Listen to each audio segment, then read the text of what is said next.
ఉమ్మడి ఆదిలాబాద్ జిల్లా వ్యాప్తంగా వినాయక చవితి ఉత్సవాలు ఘనంగా ప్రారంభమయ్యాయి. వివిధ ఆకృతులతో తయారు చేసిన విగ్రహాలను ఏర్పాటు చేసిన మండపాలకు తీసుకొచ్చి భక్తులు పూజలు చేస్తున్నారు. పల్లె పట్నం తేడా లేకుండా వినాయక నవరాత్రి ఉత్సవాలను ఘనంగా నిర్వహిస్తున్నారు.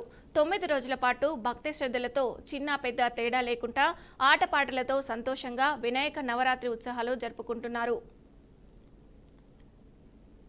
కూడా వినాయక చవితి ఉత్సవాలు ఘనంగా నిర్వహిస్తున్నారు. ముఖ్యంగా ఎవరైతే నిర్వాహకులు ఉన్నారో ఆ నిర్వాహకులందరూ కూడా మండపాలను ఏర్పాటు చేసి వినాయకులను తీసుకొచ్చి పూజలు నిర్వహించేందుకు మాత్రం అన్ని ఏర్పాట్లు చేసిన పరిస్థితి కనబడుతుంది. ముఖ్యంగా ఏదైతే వినాయకులను వివిధ ఆకృతితో తయారు చేసిన వినాయకులను తీసుకొచ్చి ఈ 9 రోజుల పాటు చిన్న పెద్ద తేడా లేకుండా అందరూ కూడా ఆ వినాయకులను మాత్రం ఘనంగా పూజలు నిర్వహిస్తున్న పరిస్థితి కనబడుతుంది. ముఖ్యంగా ప్రతి పట్టణం కావచ్చు, పల్లె కావచ్చు, కాలనీలలో వినాయకుల మండపాలు ఏర్పాటు చేసి వినాయకులను 9 రోజుల పాటు పూజలు నిర్వహిస్తున్న పరిస్థితి కనబడుతుంది. ప్రస్తుతం మనం మంచిర్యాల జిల్లాలోని లక్ష్మీ గణపతి టెంపుల్ వద్ద ఉన్నాం. ఇక్కడ కొంతమంది నిర్వాహకులు అడిగి కొన్ని విషయాలు.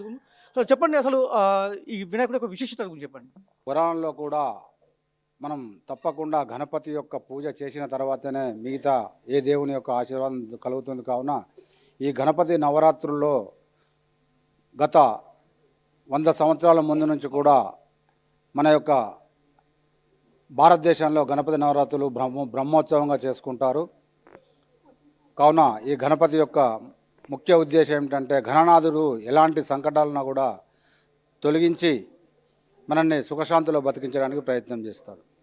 చెప్పండి, అసలు ఈ లక్ష్మీ గణపతి టెంపుల్కు అసలు ప్రత్యేకత ఏంటి? అసలు చాలామంది ఇక్కడ వస్తూ ఉంటారు, పూజలు నిర్వహిస్తుంటారు. అసలు ఈ వేరే వినాయకులకు మన లక్ష్మీ గణపతి టెంపుల్కు ఒక ప్రత్యేకత ఉంది కదా, దాని గురించి మీరు చెప్పండి. అసలు మన నస్పూర్ కాలనీలోని లక్ష్మీ గణపతి దేవాలయము తెలంగాణలోనే కాణిపాకంగా మరో కాణిపాకంగా వెలిసిన దేవాలయం.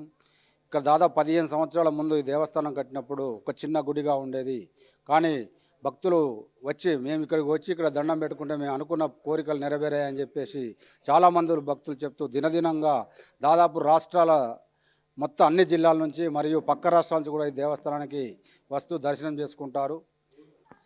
ఈ యొక్క లక్ష్మీ గణపతి దేవాలయంలో ప్రతి సంకట చతుర్థి కూడా వేలాది మంది భక్తులు అన్నదాన కార్యక్రమం జరుగుతుంది. అదేవిధంగా ఈ గణపతి నవరాత్రుల్లో కూడా రోజు 3-4 క్వింటల రైస్ ఉడుకుతూ వేలాది మంది భక్తులు వచ్చి నిత్య అన్నదాన కార్యక్రమంలో భక్తులు పాల్గొంటారు.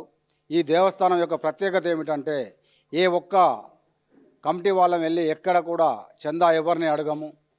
మా యొక్క ఈ యొక్క దేవాలయం యొక్క చందా బుక్కులు ఎవరి దగ్గరికి బయటికి పోవు, ఈ దేవస్థానంలోనే ఉంటాయి. స్వచ్ఛందంగా భక్తులే వచ్చి దేవస్థానానికి వచ్చి మీకు ఏం అవసరం ఉంటే అది మేము ఇస్తామని చెప్పేసి ఆలయ కమిటీ వారిని సంప్రదించి ఈ యొక్క బ్రహ్మోత్సవాలను కానివ్వండి, అదేవిధంగా ప్రతి నెల జరిగే అన్నదాన కార్యక్రమానికి కూడా భక్తులే స్వచ్ఛందంగా వచ్చి విరాళాలు ఇస్తేనే ఈ దేవస్థానంలో ఈ నిత్య అన్నదానం కానివ్వండి, ఈ బ్రహ్మోత్సవాలు కానివ్వండి, అలాగే అయ్యప్ప పూజ కానివ్వండి, పుష్పాభిషేకం కానీ అన్ని పూజా కార్యక్రమాలకు కూడా భక్తులే స్వచ్ఛందంగా వచ్చి విరాళాలు ఇస్తారు. కాబట్టి ఆ భక్తుల యొక్క కోరికలు నెరవేరాయి కాబట్టి ఆ భక్తులే స్వచ్ఛందంగా వస్తూ ఈ దేవస్థానానికి విరాళాలు ఇస్తున్నారు. కావున భక్తమాషులందరికీ కూడా ఆలయ కమిటీ తరపున విజ్ఞప్తి తెలియజేస్తున్నాం. వినాయక చవితికి సంబంధించి మన దగ్గర అయ్యగారు అడిగి కొన్ని విషయాలు తీసుకున్నాం. సో చెప్పండి, అసలు నవరాత్రి ఉత్సవాలు అసలు ఎట్లా జరుగుతాయి, అసలు ఏంటిది? వక్రతుండ మహాకాయ సూర్యకోటి సమప్రభ నిర్విఘ్నం కురుమే దేవ సర్వకార్యేషు సర్వదా. సాక్షాత్తు ఎటువంటి విఘ్నాలున్నా కూడా తొలిపోవడానికి మొదటి ఆరాధన చేసుకోవాల్సినటువంటి యొక్క ఆ దైవం ఆరాధన దైవం వచ్చేసి విఘ్నేశ్వరుడు. ఈ యొక్క విఘ్నేశ్వరుని ఆరాధన చేసుకోవడం వలన ఎటువంటి కార్యక్రమాలలో మనం చేయదలుచుకున్నా కూడా నిర్విఘ్నంగా ముందుకు సాగుతాయి. అయితే స్వామివారికి సాక్షాత్తు ఆ యొక్క విఘ్నేశ్వరుడికి చాలా అద్భుతమైనటువంటి ఆ తర్వాత ఆనందపరచమైనటువంటి యొక్క మాసమైనటువంటిది ఒక భాద్రపద మాసము. ఈ భాద్రపద మాసములో చవితి నాడు స్వామివారి ఆరాధన చేసుకుంటే విశేషమైనటువంటి ఫలితాలు. స్వామివారికి 16 నామాలు ఉంటాయి. ఈ యొక్క 16 నామాలతోటి స్వామివారిని అర్చిస్తే మీరు ఎటువంటి సంకల్పం చేసుకొని ఈ యొక్క అర్చనలో పాల్గొన్నా కూడా స్వామివారి యొక్క అనుగ్రహము ఎల్లవేళగా ఉంటాయట.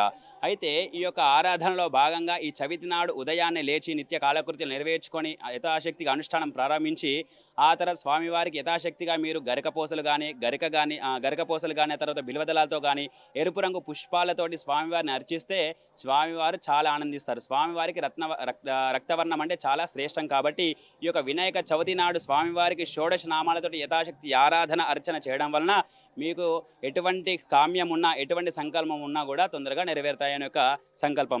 ఈ భాద్రపద మాసము చాలా విశిష్టమైనటువంటి మాసము. ఈ యొక్క స్వామివారికి చాలా ఇష్టమైనటువంటి మాసము భాద్రపద శుద్ధ చవితి. కాబట్టి ఈ యొక్క కార్యక్రమము ఈరోజు చేసుకోవడం చాలా ఉత్తమం. మొత్తం మీదనైతే అయితే ఈ 9 రోజుల పాటు మాత్రం గణపతి ఉత్సవాలను అయితే ఘనంగా నిర్వహిస్తున్న పరిస్థితి కనబడుతుంది. మొత్తం చిన్నలు, పిల్లలు అందరూ కూడా దీంట్లో మాత్రం పాల్గొంటున్న పరిస్థితి కనబడుతుంది. ఇంకా కొంతమంది చిన్న పిల్లలు ఉన్నారు, వారు కూడా అడిగి తెలుసుకునే ప్రయత్నం చేద్దాం. అమ్మ చెప్పండి, ఈ వినాయక చవితి వచ్చిందంటే మీరు చాలా సంతోషంగా గడుపుతారు. మీరు ఎట్లా ఫీల్ అవుతారు వినాయక చవితి? ఇక్కడికి రావడం ఫుల్ హ్యాపీ ఉన్నది. ఇక్కడ మంచిగా పూజలు చేస్తారు, అందరూ మంచిగా ఉంటారు, ఫ్రెండ్లీగా ఉంటారు అందరూ. ఆ, నచ్చుతుంది ఈ ఇక్కడ. వినాయక చవితి అంటే మీరు ఎందుకు అంత సంతోషంగా గడుపుతూ ఉంటారు? దానికి గల కారణం ఏంటిది?